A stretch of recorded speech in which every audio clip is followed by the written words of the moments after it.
the housing authority of the city of Los Angeles, has historically created policies that makes it really hard for residents within the Housing Mar Vista Garden projects to grow their own food, even if it's in pots.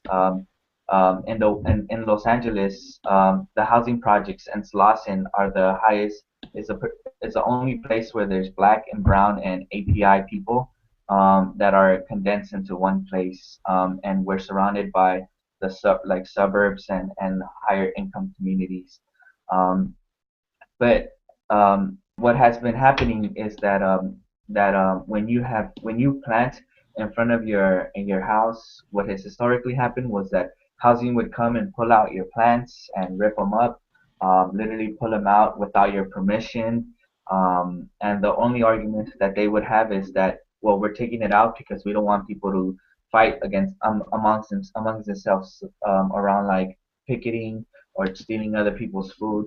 So they even did it to my plants where I planted corn, I planted tomatoes, rosemary, roses, beans, and I came home one day and like there was mud everywhere, and all my plants they weren't put into the trash, but they were pulled out and left there, and everything was everywhere across the lawn. Even things were across the street where I had no idea how it got there.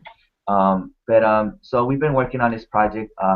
When we started this project, we introduced it to the housing authority, the manager, and her name was Juanita Rodriguez, which we were really good with. Our relationship was strong with her. She said, "Okay, you have to go, start the project, start gardening," and then a week later, she's actually transferred outside the housing authority into a different location.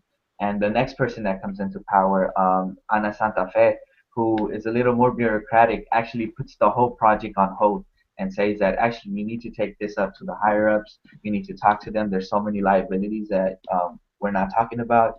And so we've tried working and working and working with her and the people from the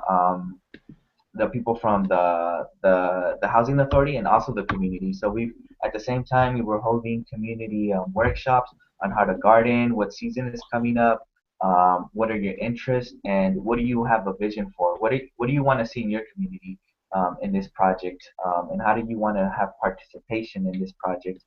Um, but I think the most successful thing is that we've been able to meet with Hakla with the housing authority to really start developing a plan and what it means to start growing food of our own.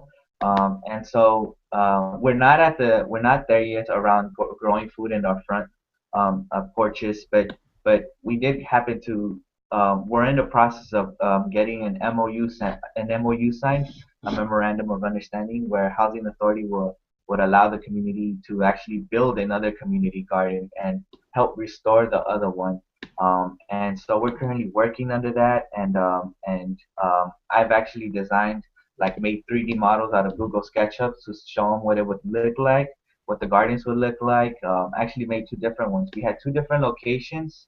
The first location, they told us they offered us the space, and then they kind of told us after we did the design and showed them, they said that there was a problem with watering, that there's a lot of issues with this space, and so we had to create a different location. And there was a second location that they offered us, and it was okay.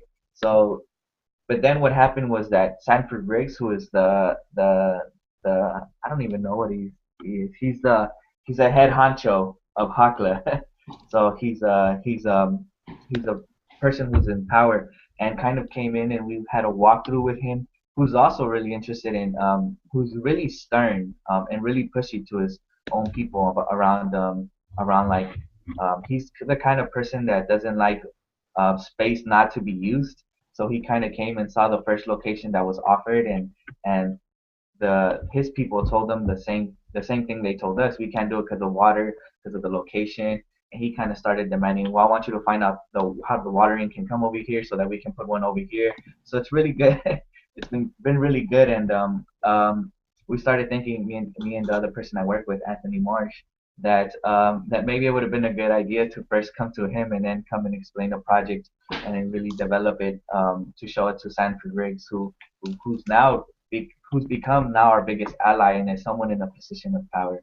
So I think the next step is we're still waiting for the memorandum of understanding to be signed, and start the workshops again, and continue the leadership building that we're still doing with the other high school students to start having participatory action within the project itself.